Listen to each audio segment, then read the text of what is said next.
Heading into tonight's debate, a battle is brewing between the two leading progressives.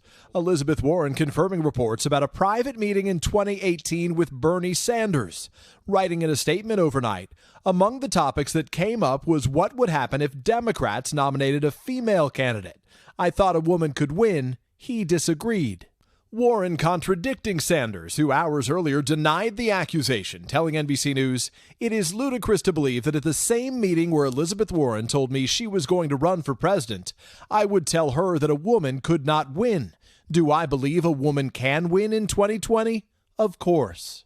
The two recently exchanging criticism after Politico reported the Sanders campaign instructed its volunteers to portray Warren as the candidate of elites in conversations with voters. I hope Bernie reconsiders and turns his campaign in a different direction. I have never said a negative word about Elizabeth Warren, who is a friend of mine. The simmering tensions coming less than 3 weeks before the first presidential contest in Iowa. In stark contrast to the first Democratic debates, tonight's duel in Des Moines features just 6 candidates, all of them white, with Cory Booker departing the race Monday and Andrew Yang missing the cut. And new polls show just how close it is, with the latest from Monmouth University showing Joe Biden out front ahead of Sanders, Pete Buttigieg, and Warren. A reshuffling of last week's figures from the Des Moines Register that had Sanders on top, with Warren, Buttigieg, and Biden trailing behind in that order.